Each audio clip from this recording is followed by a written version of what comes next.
This is Attorney Arnel Mateo, and this is Coffee with Rising Tigers.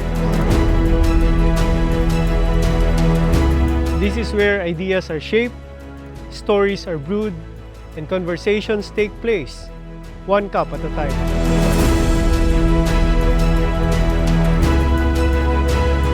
Whether it's creativity, culture, ambition, or real-life journeys, let's talk about what's rising.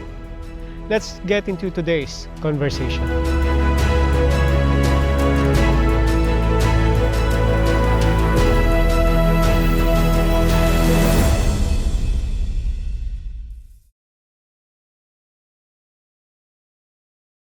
Okay, magandang hapon, Attorney Ray. Good afternoon din po. Yeah, hi. Si Attorney Ray, ang ating 2025 Bar Top National. So first is congratulations for topping the toughest exam in the Philippines. Thank you po, thank you po. Ayan. So ngayon, ano yung nararamdaman mo? Kasi I've seen and I've read some of your interviews na talagang nagulat ka na ikaw yung naging bar top notcher. So, nag-sink in na ba na you're now the bar top notcher? Well, since naka isang linggo na rin, simula na lumabas yung results. At hindi binawi ng Supreme Court. So, yeah, medyo nagsisink in na rin naman po. Pero if I think about it, medyo shock pa rin syempre. At parang hindi pa rin siya totoo until mag-oath taking. So, Yes. And you mentioned na you dreamt of becoming a lawyer. And itong pagiging bar top notcher, kasama ba to sa naging dream mo? hindi talaga. I just wanted to pass the bar. Pero sa akin, yun lang talaga. I was only aiming really to pass the bar. If ever, the idea was if ever mag-ranking naman, well, at least may sarili akong upuan. But I never really intended na mag-top in the bar exam. I really just wanted to clear it. Okay. So, siguro going back, no, balikan natin yung mga naging background mo. And bago ka nag-law, you were an electrical engineering graduate. Opo. I was an electrical engineering graduate from UP Los Baños. That was 2017 pa. I also took the electrical engineering board of the same year. Then after that, I had worked 1 year. I tried using yung aking license naman. Then I took the LAE, the entrance exam for UP Law in 2019, and I managed to clear that as well as the interview that came after the exam. And I entered law school 2019. So we say na kami yung last batch before the pandemic and the online classes, etc., etc. Itong pangarap mo na maging lawyer, kailan to nag-start? That's kind of I'd say tricky na tanong because, well, when I was a kid, most of yung binabasa naming novels noon, we like to read talaga eh. If you're familiar with John Grisham, madaming ganon, inuwi ng tita ko. And nandiyan yung libro, basahin natin ganon. So yung mga nababasa mo noon, mga legal about lawyers. Legal thrillers. No, Okay. In American legal thrillers, essentially. Though that kind of fell to the wayside when I took electrical engineering, since that's a completely different field naman talaga. But by the end of electrical engineering, we had a subject. It was engineering ethics, and from there, it was of very much interest sa akin to realize that even professions needed a legal structure. For electrical engineering, it was Republic Act number 7920 or New Electrical Engineering Law. From there, medyo na-kindle ulit yung interest, and one of my friends then na may interest din in law school was actually looking more into these things than I ever was. Nagkayayaan kami to take the PhilSat when that was constitutional. So we took the PhilSat and okay naman yung naging performance doon. Eventually, I graduate, nag-board, tried to work as an engineer. Magta-take siya ng LAE, tapos niyaya din niya ako, mag-take na rin ako ng LAE. So, parang meron kang kaibigan na porsigido na maging lawyer at sinama ka niya. They wanted to be a lawyer, eh. Unfortunately, hindi siya nag-pass ng LAE nung sabi kami nag-take. Ako, well, nag-pass, tinuloy-tuloy ko na rin. And eventually, nakaabot tayo dito. Okay. Pero nung bago ka nag-take ng electrical engineering, iniisip mo na ba na magiging pre-law course ko to? No, hindi talaga. When I took electrical engineering, I was really intending nga din talaga na akong Electrical engineer. Yeah. So, ibig sabihin, kasi tayo, di ba, when high school, pagdating ng fourth year, nag-iisip na tayo who will become later, di ba? So, like 10 years later, ano na tayo. So, at that time, when you finish high school, hindi kasama yung pagiging lawyer sa inisip mo. Hindi talaga. Maganda yung nabanggit mo, no, na yung structure, every profession needs a structure. Nung nag-take ka ng LAE, kamusta yung naging journey mo? Matagal din yung, preparation for LAE. Mhm. Nangyari during that time when I was working, usually I was on field deployment sa Cebu nun because there was a project doon. Project coordinator ako nun. Pupunta sa field in the morning, pagdating sa gabi is magre-review. Kung hindi ako nasa Cebu nun, somewhere up north ako nun. Ay, yung ginagawa ko. And then essentially, when I had the time is magre-review ako. With the LAE was mostly logic, reading comprehension, etc. And that's pretty much it. Mga heavy preparation lang din. Because I've heard nga sa friend ko na mahirap yun din yung LAE. So if I wanted to take it, I needed to be prepared for it. Yung parents mo ba, nagulat sila na magtitake ka ng law? I suppose.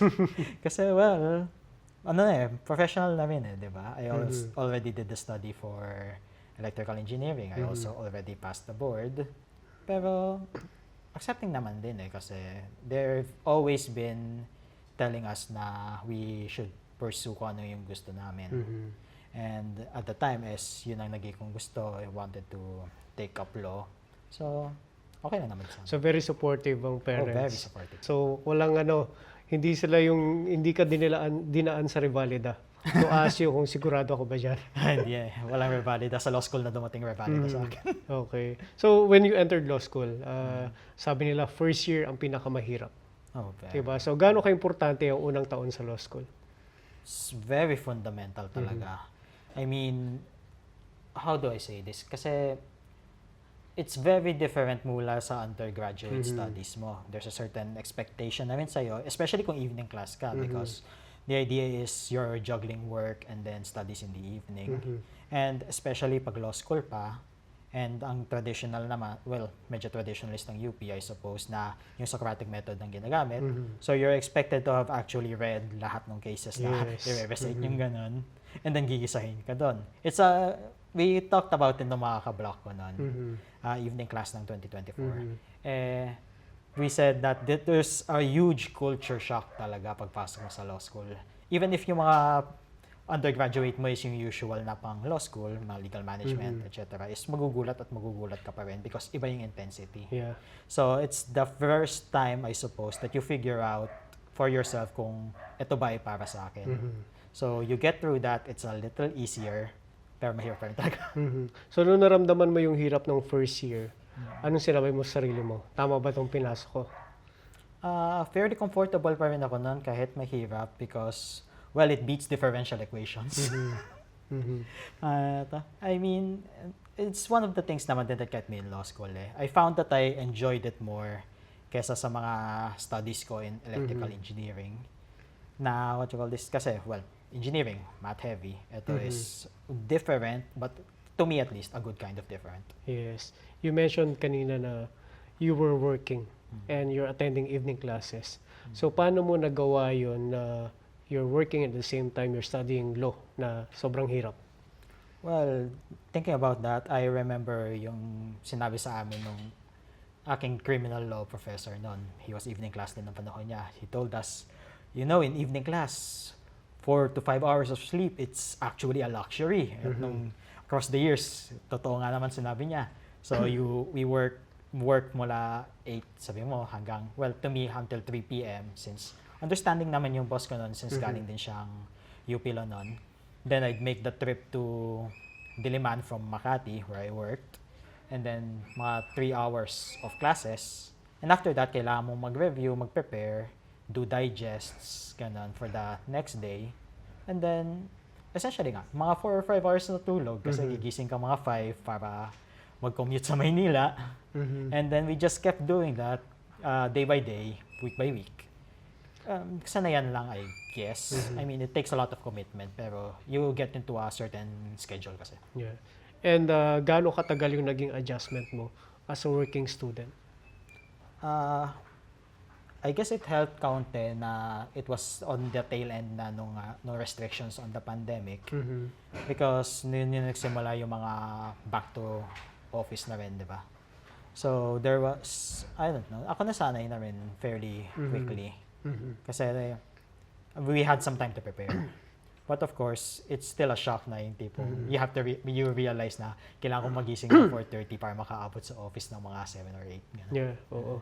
Yung ano mo nun, yung readings mo, habang nag-work ba, nagbabasa ka rin? I try my best not to. Kasi I think it's important na magde-delineate ka rin talaga. If work, if school. Pero kung tipong dehado ka na sa school, kung may space ka lang na wala kang kailangan gawin, edi yun, sige, So during break time? During break time, reading ng kaunti, yung mga digests usually. Yes. And maraming nagtatanong, no? Siyempre, you're a working student. Paano yung style of reading mo? Kasi ang dami nating binabasang kaso, excluding yung mga books na kailangang basahin. So, paano tinatapos lahat yun? Well, at some point, you will realize na hindi mo talaga sila mababasa lahat fully. You will have to make a decision kung ano dito yung mga hindi mo babasahin. But in case of yung tipong on a case-by-case basis, essentially, if you're reading a case, it's different kasi case reading than regular reading. Kasi it's easier if you're reading a case to pick out lang kung ano yung mga important sa'yo. It helps i-double check mo sa syllabus. So, yung relevant lang talaga sa topic. And advice sa amin nung aming civil law professor noon, si Dean Mawis, she advised us na skip to the end. Kasi hindi naman yan novela na kailangan mong basahin lahat hanggang dulo. You can spoil yourself, tapos hanapin na lang kung anong relevant sa discussion. So, minsan, di ba, ilang pages ang isang case? 50 to 100, di ba? Especially kung mga constitutional law cases. Oh, yes. Ayan. So, itong recitation, di ba? So, paano naman yung style mo na paano ka nagiging responsive sa tanong mga professors? In terms of recitation, what I realized then, and something that the professors actually tried to impose naman din talaga sa amin, is answer the question in front of you. Kapag ito lang yung tanong, yan lang dapat yung sagot mo. Huwag kang magdagdag ng facts mo kahit nasa case. Huwag kang magdagdag ng opinion mo. Just get straight to the point. Yes. So dapat kung ano lang yung relevant doon sa Yes. question, di ba? Kasi we have the tendency to say whatever we want. Yes. Ayan. Ilang years mo kinuha ang law school? I took 6 years of law school. The regular evening program is 5 years, but I had to take an extra year kasi I failed my first take in civil procedure. Okay. So paano mo hinandle yun? Sabi mo kanina, you fail your first take, no? Sa civil procedure. Paano mo hinandle yung failure na yun? It was a bit of a reality check kasi tipong pumapasa ka sa subjects mo. And I was like, yeah, well, I can do this. Makakasabay ako sa graduation ng aking batchmates. But then, that happens and then you realize maybe may kulang pa sa alam ko. And in my defense, medyo generally considered na isa sa pinakamahirap ang civil procedure. Yes, totoo. I agree. Kasi yan din ang unang subject na binagsak ko ng law school. And second year subject pa or third year? Third year ganyan, sa amin. Yes, yan yung unang subject na binagsak ko rin sa law school, civil procedure. Mahirap talaga yan. And what did you do? Paano mo binangon yung sarili mo? Paano mo in-ensure na sa next take mo nun, ipapasa mo na yung subject?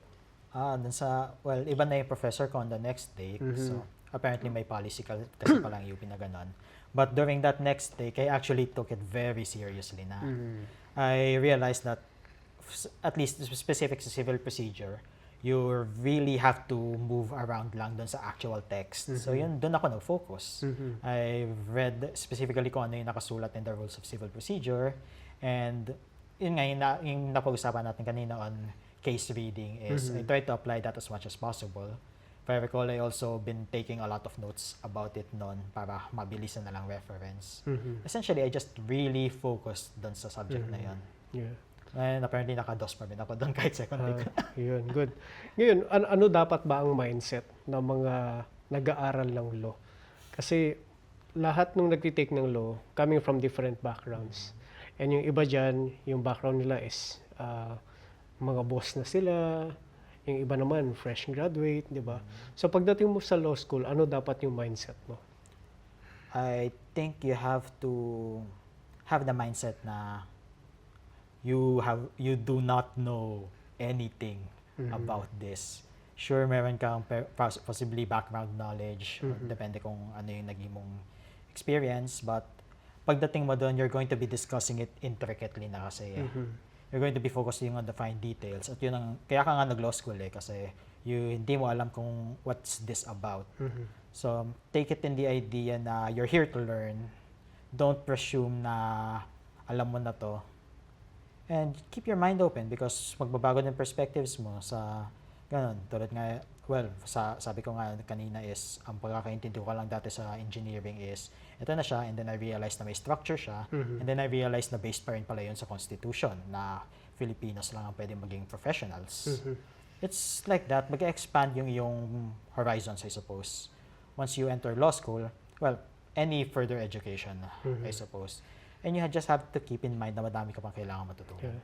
So dapat you have to empty your cup, no? And punta ka doon na you have to admit to yourself na hindi mo pa to alam. Yes, definitely. Yan. And gaano ka-importante na you have people surrounding you na who will support you, like your family, your friends, your peers. Very important na meron kang isang support system talaga because law school is not easy. Yes. My parents, they've been very supportive naman talaga. Yeah. Yung tipong kakabalik ko lang and then wala akong gustong gawin. Kaya payagan naman nila ako. And then of course, my blockmates, very useful naman din. Hindi mo mababasa lahat ng cases na yan. So, you had better trust them na accurate yung kanilang digests. Yeah. And you also have a responsibility na accurate yung iyong digests. So, as much as they help you, you also have to help them. And of course, the professors naman din. You have to keep in mind na for the most part, they're not trying to fail you. They're just making sure na naiintindihan mo yung tinuturo nila. Yes. So, they're trying to test you. Yeah. Diba? Sa kung kaya mo ba? It's not really an antagonistic relationship sa pagitan ng student at saka teacher sa law school Yeah. I mean, they're training the next set of professionals. Maganda yung sinabi mo kanina, yung mga blockmates mo and classmates mo. Kasi minsan, if you have 100 cases to read, kailangan i-distribute nyo talaga yan lahat sa block mo para kayo magtulungan to digest it and mag-take ng responsibility na bawat isa maganda yung isi-share na digest. Ngayon, 6 years and you were working and maraming nangyari and one of those is sabi mo nga yung one of your failures yung bumagsak ka dun sa civil procedure. May mga times ba na syempre other than that na minsan na pinanghihinaan ka ng loob o kaya napapagod ka na kasi nag-work ka and at the same time nag-aaral? I think that comes naturally naman talaga whenever you're in a situation where you're being tested. And again, mahirap law school, so it's a continuous test that you agree on kasi nag-enroll ka, di ba? So there will always be times na you're going to ask, is this the right decision? Example, nung pandemic nga, I also confronted with a choice that everybody was choosing on if tigil ko muna to, if maghanap muna ako ng other thing to do kasi mahirap di ba? Pero nandun din papasok yung support system mo na sabi ng parents ko nun is just focus ko anong gusto kong gawin and they'll handle na lang muna yung iba So that definitely helps, but it's always those moments talaga you think ito ba talaga gusto ko? And para sa akin, as I've said, I've preferred sa hirap ng law school, I still preferred that over engineering, so I kept going. And during pandemic, tinuloy-tuloy mo siya. Yeah, kasi parang during pandemic, parang online, di ba? Online class. It was the start of online classes. We were all figuring out kung paano gawin. During that time, syempre madaming wala ng trabaho na. Parang 2 years ata yun, no? Na parang online class. Yes po. So, paano yung naging adjustment nyo nun? Like, Do you find it more, or it's just the same sa face-to-face class and online class? Well, Yung learning nyo ba, yung focus ay parehas? different. Very different naman talaga ang online Mhm. class. You can't avoid that. Mhm. Kasi there's a greater sense of isolation in online classes. Lahat ng kaklase mo nasa Zoom room lang din. Mhm. Matapos ng klase, close mo lang yung Zoom, tahimik ka lang doon nakatingin sa monitor mo. Mhm. As compared sa kapag face-to-face, lalabas kayo, baka pag-usapan nyo pa yung muna kung anong nangyari sa Mhm. klase noon eh. I don't know which one I prefer more to myself kasi iba yung adrenaline syempre kapag Yes, nandun ka sa sa harap ng prof face-to-face. mo. Mhm. Oh, pero iba naman din yung difficulty kapag nasa online classes ka. Mhm. So, I accept na lang na ito yung nangyari. Mhm. Though I don't make any preference Yeah. between one or the other. So dapat regardless of the circumstances, tuloy ka lang, Yeah. 'di ba?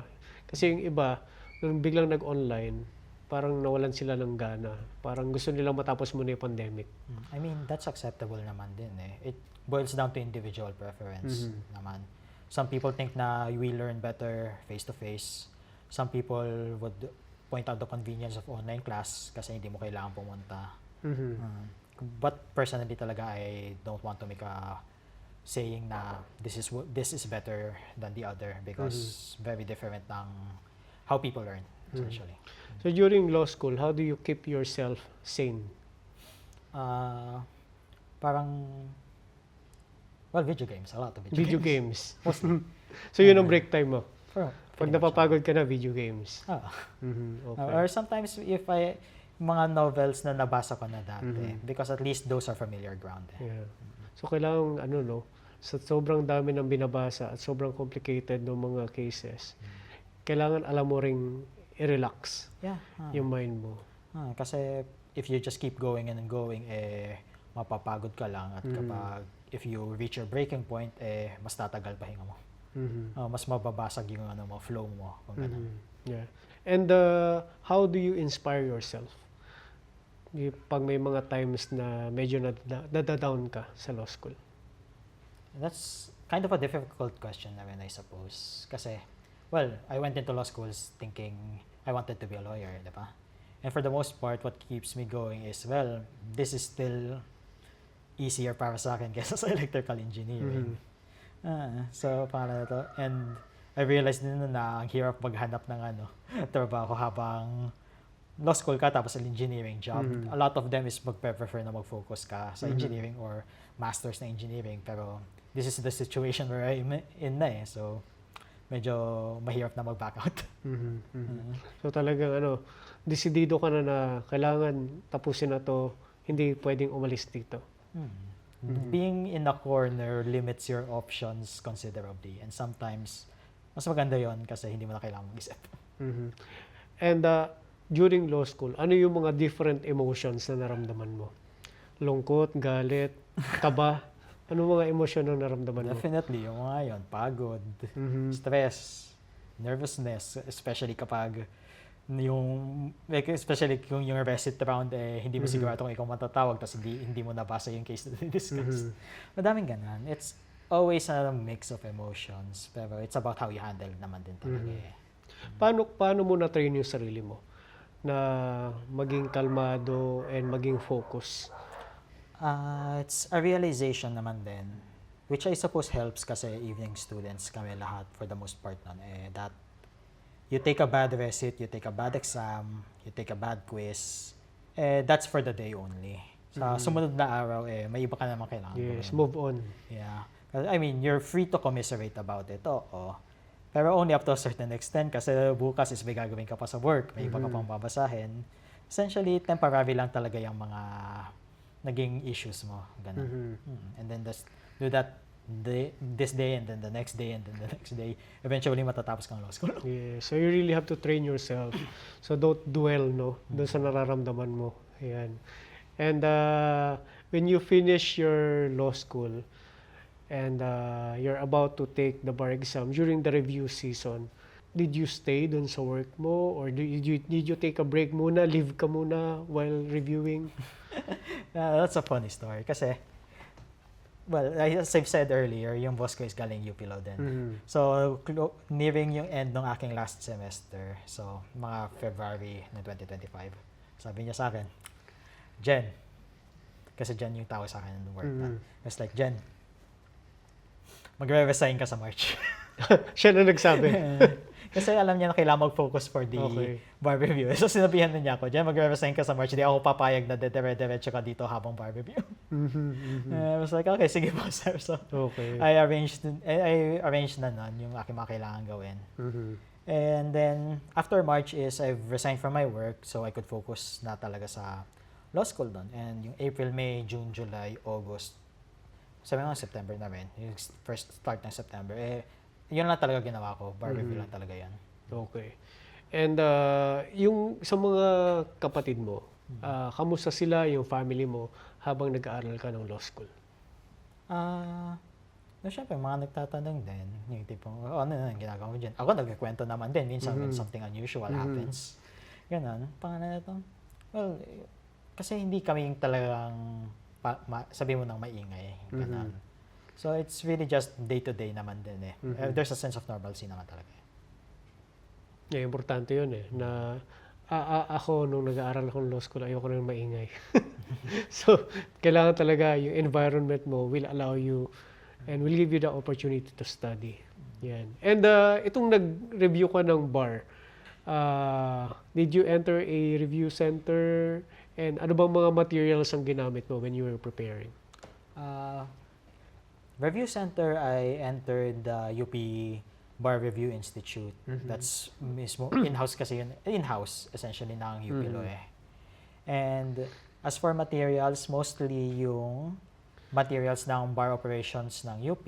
And then I took yung materials, bar review materials ng Legis Spirit because natuwa ako dun sa isang lecturer actually ng BRI na author siya ng isa doon sa materials doon. Okay. So, binili ko lang ng materials at yun lang yung ni-review ko. Yung mga review books. Yeah, yung review books na ganun.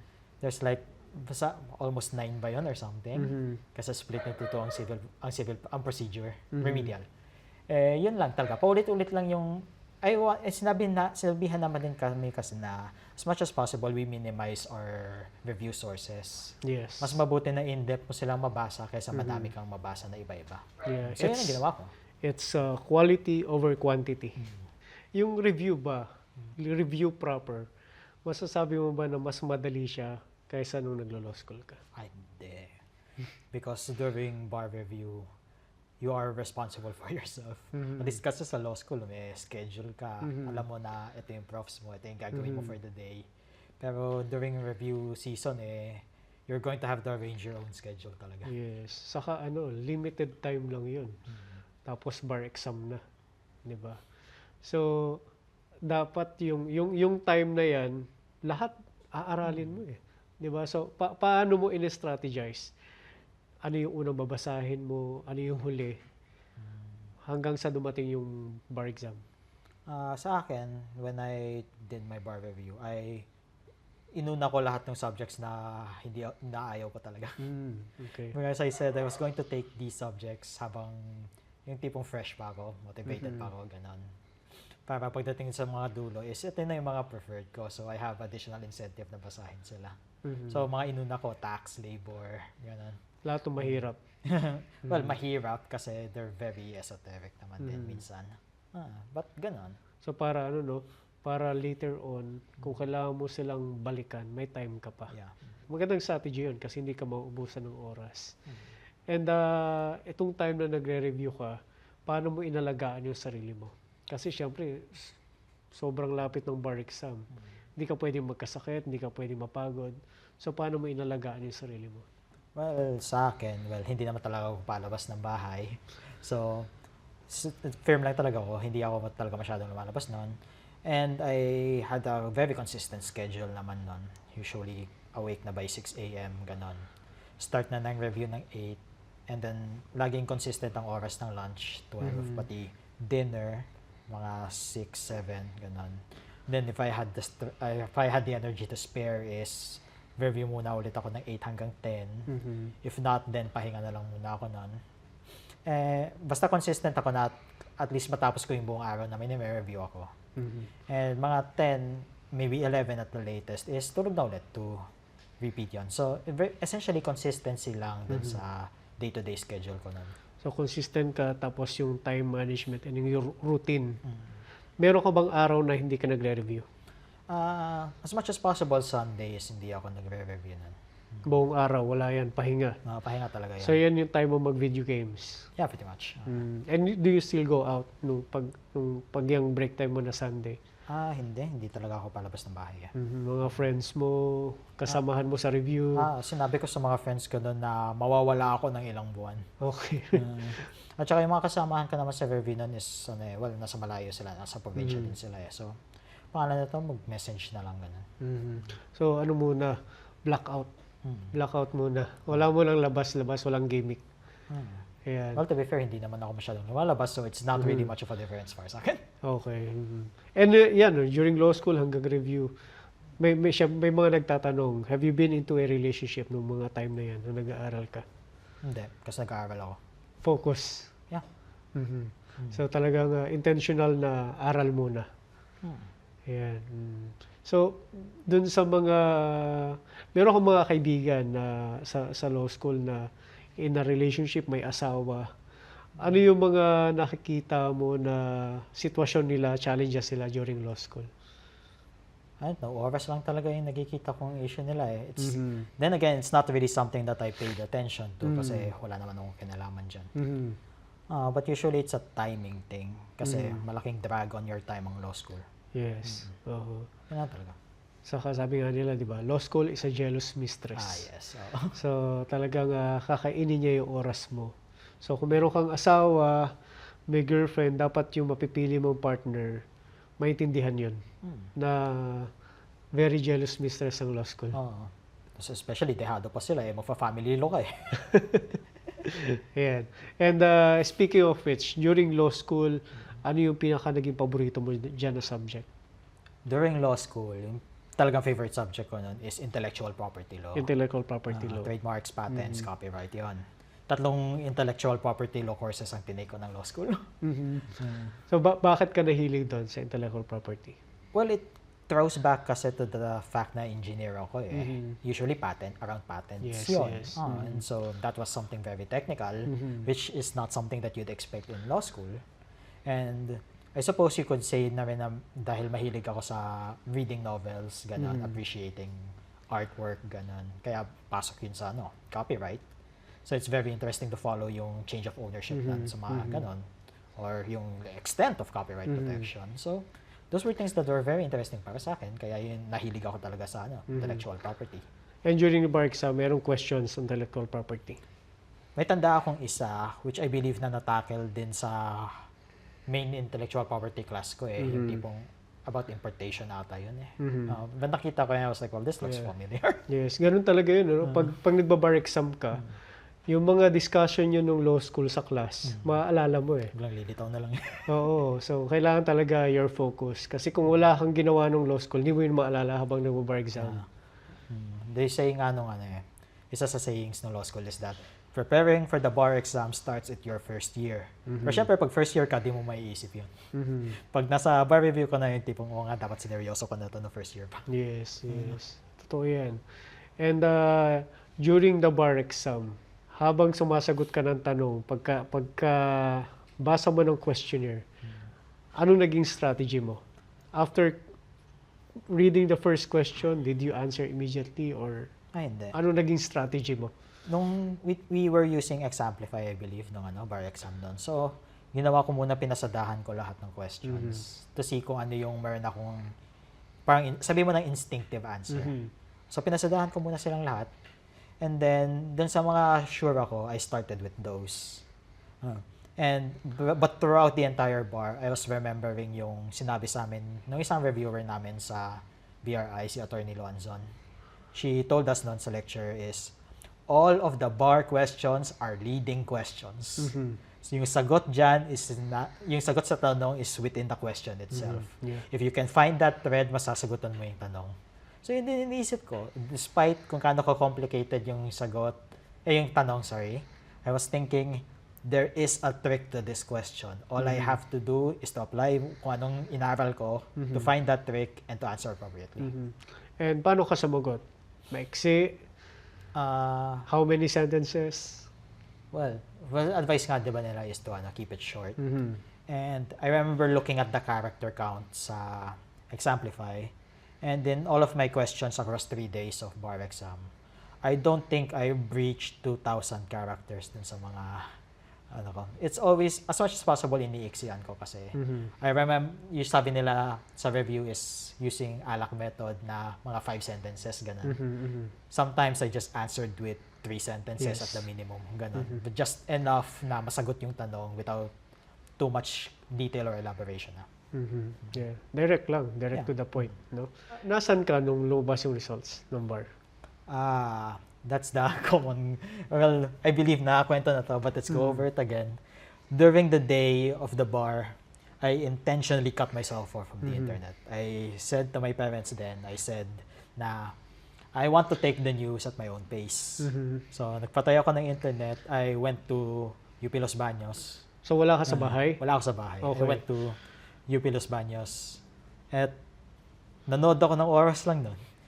Dumating ang 1 o'clock and I was like, well, nagsisimula na probably sa Supreme Court at this time. So, nasa Freedom Park lang ako doon. Eh, yung parents mo, family mo, nasan sila? I believe they were running errands noon. Nung araw na yan. Alam ba nila na lalabas yung bar exam on that day? Apa. Sinabihan ko naman din po sila na what you call this, ito yung day of bar results. Papatay ako ng internet dito. Okay. Pumunta akong Los Baños ng araw na to. Okay. And then, binuksan mo siya at some point? At some point. That happened kasi when I was going back from Los Baños noon, around 2 p.m. I suppose, I decided, well, Supreme Court's program is probably over by this time. Pagdating ko sa bahay, sure ako, natapos na yan. So, we went back noon. And during the trip back, tinawagan ako ng friend ko. Siya yung nagsabi sa akin na nagtap ako ng bar. Yung friend mo na ito ay kasabay mo na nag-bar? Hindi. This was a college friend ko. Okay. And from there, of course, pag sinabihan ka ganun, you're immediately seryoso, totoo ba yan? Yung tipong hindi ka mo niniwala agad.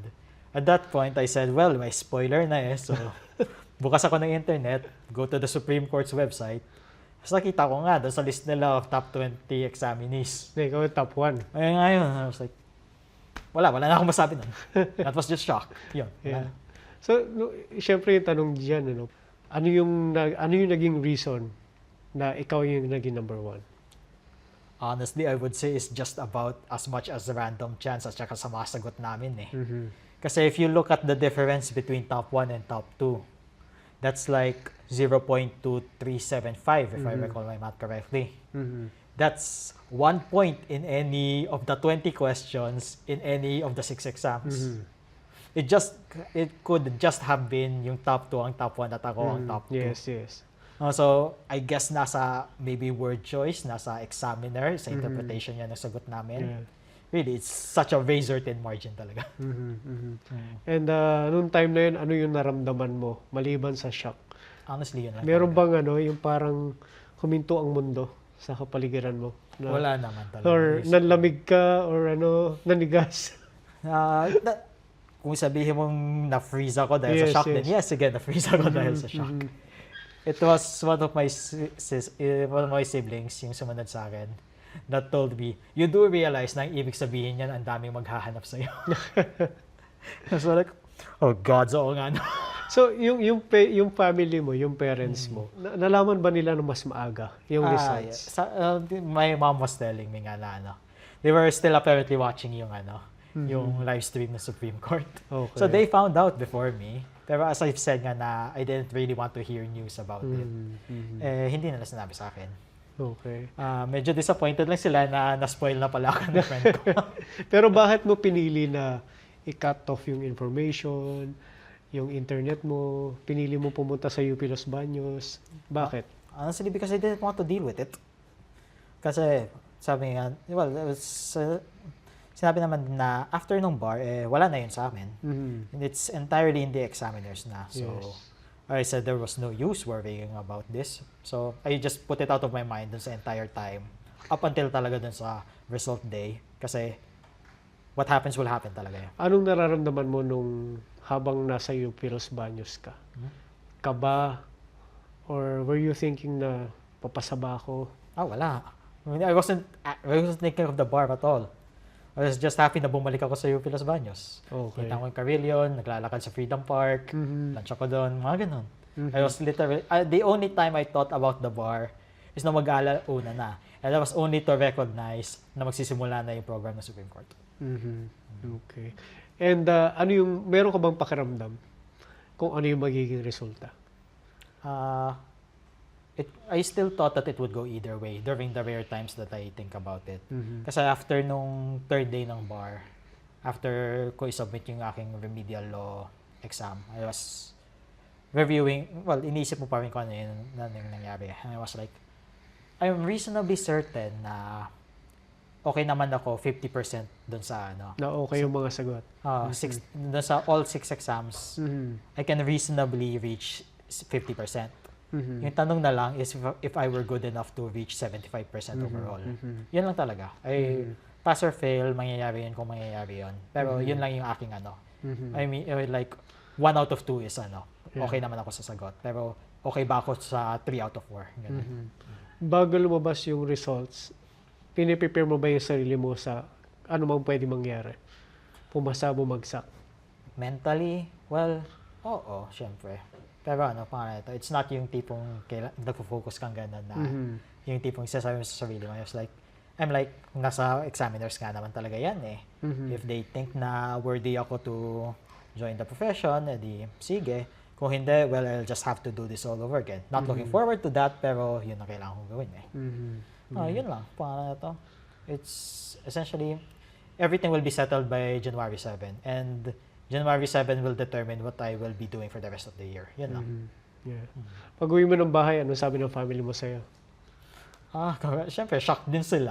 Nobody expected na magtatap ako ng bar. I didn't expect na magtatap ako ng bar. Lalo pa sila. Pero siyempre, shocked, proud. Mga ganun. And Umiyak ba yung si mami? Si daddy? Hindi nung nandun ako, pero nung kinakwento ni mama nung nung narinig na yung balita, sabi niya, umiyak siya nun. Siyempre, talagang ang pangarap ng magulang, maging successful yung mga anak nila.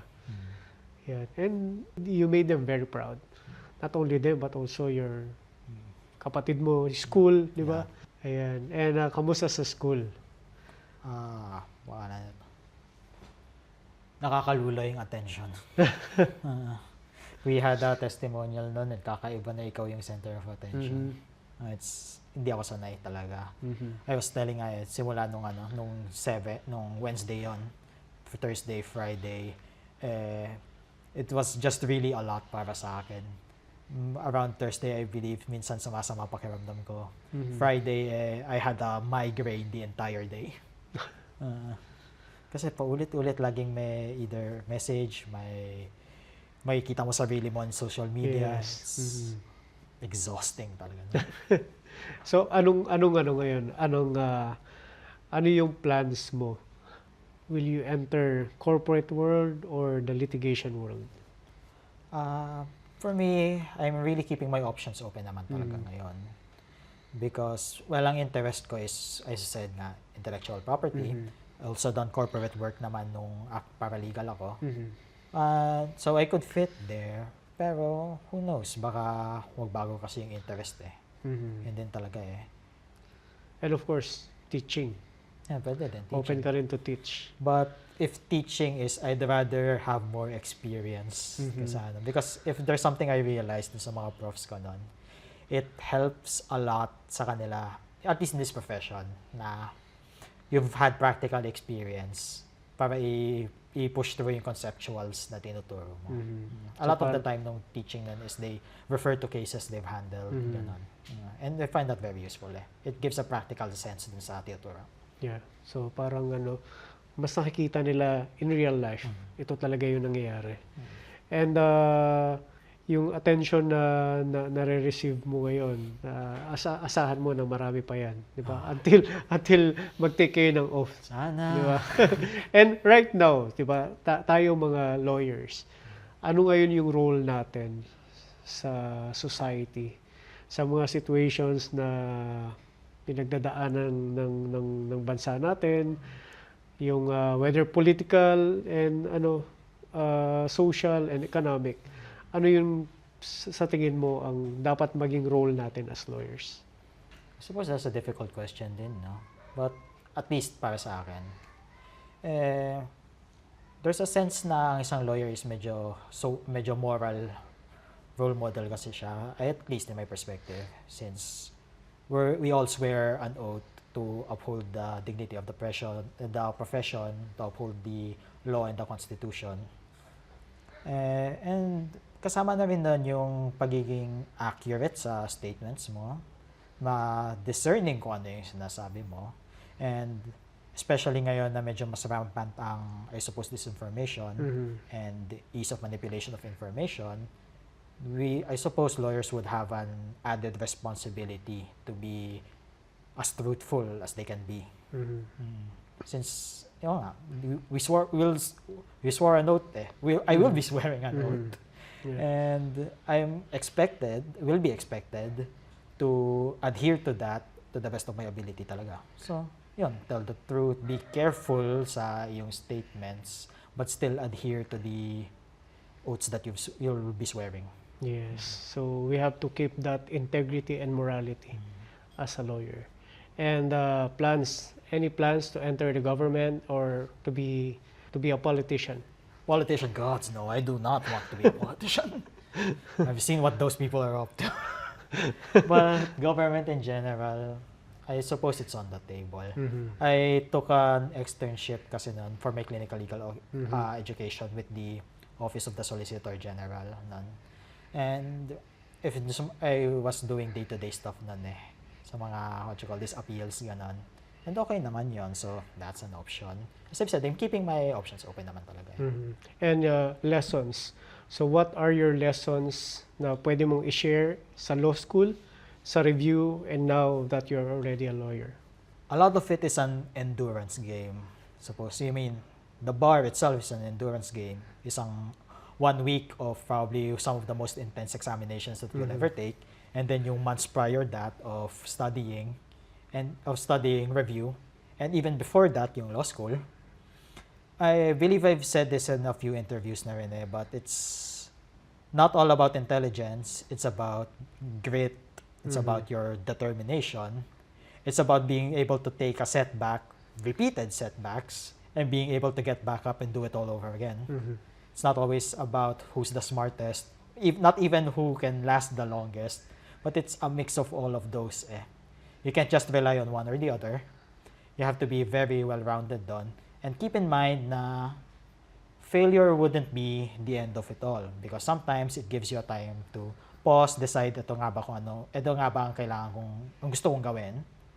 Well, that applies from law school to review to the bar. There's no shame in failing, there's no shame in trying again, so long as you've come to a determination that this is the thing that I want to do. Yan lang talaga. Thank you. Thank you, Attorney Sanchez, and congratulations. Thank you din po for having me here. Thank you.